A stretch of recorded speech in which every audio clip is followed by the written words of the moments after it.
I løbet af de sidste 10 år er antallet af indvandrere over 67 år steget med 50%.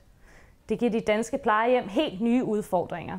Journalisthøjskolens TV holder undersøgt, om de københavnske plejehjem er klar til at tage imod ældre med forskellige religion, sprog og kultur. Danmarks befolkning har ændret sig markant. I dag er 8% af befolkningen af anden etnisk baggrund end dansk, og en stor del af dem står over for en alderdom i Danmark. En alderdom, der ikke ligner den, de ville have haft i deres eget hjemland. Ligesom de danske ældre, vil de ældre indvandrere også have behov for at komme på plejehjem. Men flere af plejehjemmene udtaler, at de får svært ved at favne den store gruppe af indvandrere og deres forskellige behov. Fortime kommer fra Iran, er 60 år gammel og førtidspensionist. Hun har boet i Danmark i 26 år, men udsigten til at blive gammel og svagelig uden for hjemlandet bekymrer hende. خوشحالم از این که تو دانمارک هستم ولی جدیداً به این فکر افتادم که آیا وقتی پیر بشم چی میشه؟ پیرتر از این بشم چی میشه؟ چون که اینجا جوونا گرفتاریای خودشونو دارن، زندگی‌های خودشونو دارن و من نمیتونم این توقع رو از اینا داشته باشم که از من نگهداری بکنن. درسته من زمان خودم از مادرم نگهداری کردم ولی نمیتونم این توقع رو از بچه‌ام داشته باشم. I løbet af de sidste 40 år er tusindvis af indvandrere kommet til Danmark. Nu er mange af dem blevet gamle og har brug for pleje. I 1990 var der ca. 19.000 ældre indvandrere. I 2000 var tallet oppe på ca. 22.000. Og i dag er der ca. 36.000 indvandrere over 67 år i Danmark. Antallet er altså steget med 48,5% på 23 år. I Københavns Kommune er antallet af indvandrere over 67 år steget med 29% på bare 5 år. Mette Olsen er centerleder på Peder Lykke Centeret, et plejehjem på Amager. Hun har selv oplevet, hvilke udfordringer det kan give at have ældre med forskellige nationaliteter boende på plejehjemmet. På et tidspunkt havde vi en beboer, som vi simpelthen ikke kunne forstå hendes modersmål. Og hvor vi heldigvis havde en medarbejder, hvor vi fandt ud af, at hun faktisk også havde samme sprog i en anden afdeling. Og hende kaldte vi selvfølgelig på og fik hende til at komme og oversætte, når der var nogle ting.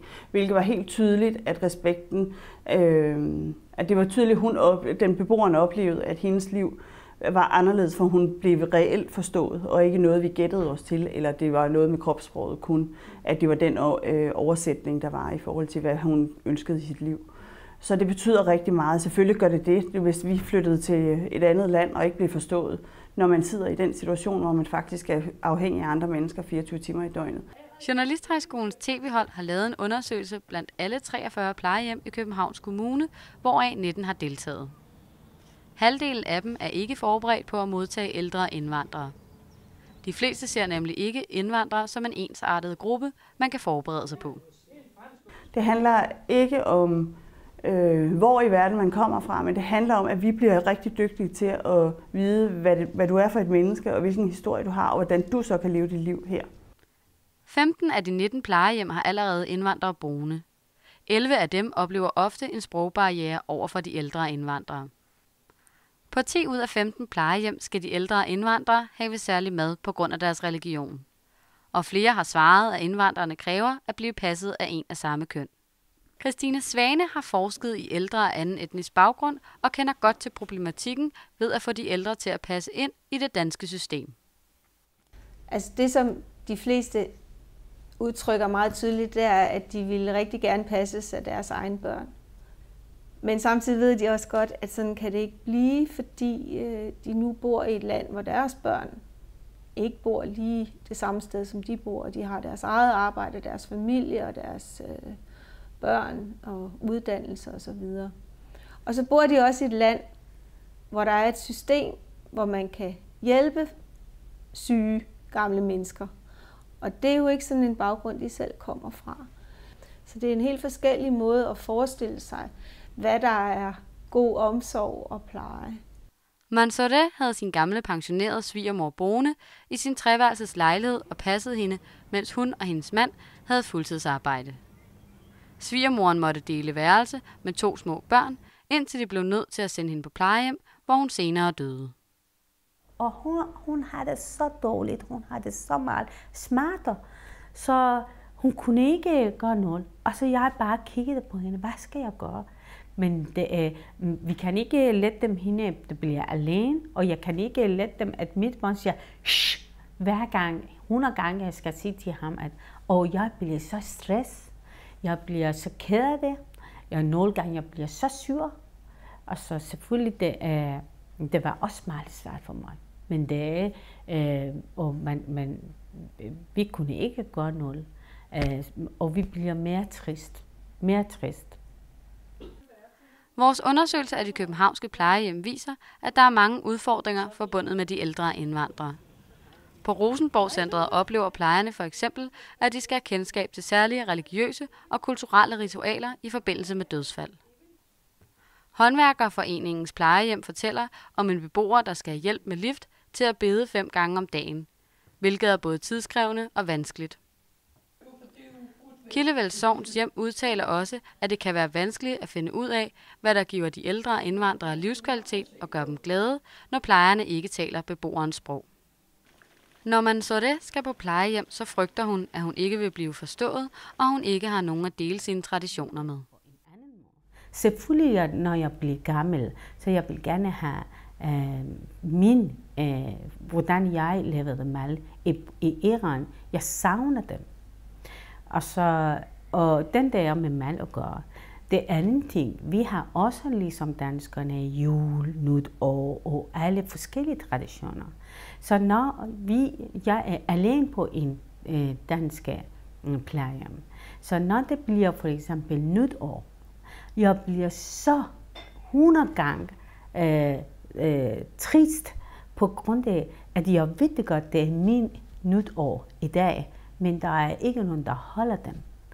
Som undersøgelsen viser, har Mansoureh også oplevet, at sprogbarrieren var det største problem, da hendes svigermor var på plejehjem.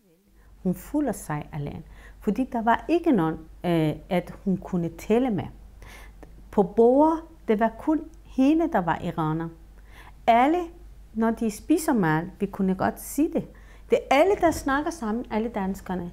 De snakker, de laver joke, de snakker om gammeldags, om traditioner, men det var kun min svigermor, der var alene.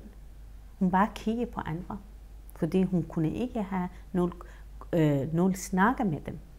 هر طوری باشه اون ایرانی خالص نمیتونه باشه مگر اینکه یه مکانی مخصوص اینا درست کنن.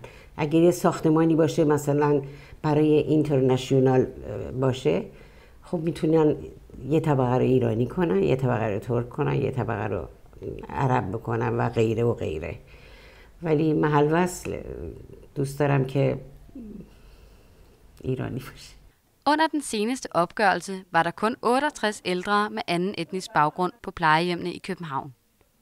Det udgør kun 2% af alle plejehjemsbeboere i kommunen, selvom de samlet set udgør 13% af alle ældre i København. Kommunen forsøger nu at ændre situationen ved at oprette et såkaldt mangfoldighedsplejehjem, der skal tage sig af de ældre indvandreres særlige behov. Vi ved, at der er rigtig mange etniske minoriteter i København. Og vi kan som sagt se, at de ikke bruger, altså hvis de bruger ikke plejecentrene i lige så høj grad, som danskerne gør. Det er sådan, hvad vi kan se på talsiden, at der er simpelthen et underforbrug, eller hvad man nu skal sige, samtidig med, at vi ved, at de sådan set er mere syge og har flere kroniske sygdomme og dør tidligere end danskerne. Så behovet må være der et eller andet sted. I torsdags besluttede Københavns Kommune at give 650.000 kroner til at omdanne Peder Lykke-centret på Amager til det nye mangfoldighedsplejehjem. Mette Olsen, centerleder på plejehjemmet, mener, at de ældre indvandrere har behov, der skal imødekommes bedre, end de bliver i dag. Vi vil indrette både nogle fælleslokaler og nogle små nicher til med de ting, som folk mener, der skal være. For at for eksempel skal der backgammon skal ud og stå på gangene og være et af de der tiltrækningsplastre for de mennesker, som har den fælles interesse. Det kan være mange andre ting. Det kan blandt andet være sådan nogle festligheder som kinesisk nytår, eller hvordan fejrer man ramadan, eller hvordan er Eid her i huset, hvis det skulle være. Det sidste step, jeg ikke synes, vi er dygtige nok til endnu, det er, at vi altid kan sikre, at vi har for eksempel på sprogbarrieren, at vi kan kommunikere på den rette måde, at vi kan sikre, at når man har en anden kultur, at man så føler, at man reelt får for eksempel madmæssigt og højtidelighedsmæssigt kan leve livet ud. Og der skal vi blive dygtigere i Danmark. Om 20 år forventes antallet af ældre indvandrere at være tredoblet til 90.000. Lige nu er Peder Lykke Centret det eneste, der har forberedt sig specifikt på at modtage den store gruppe ældre indvandrere. De 650.000 kroner, som Peder Lykke Centret har fået til at udvikle det nye mangfoldighedsplejehjem, skal blandt andet bruges til madlavningskurser til de ansatte og indretning, som skal afspejle de ældres hjemlande.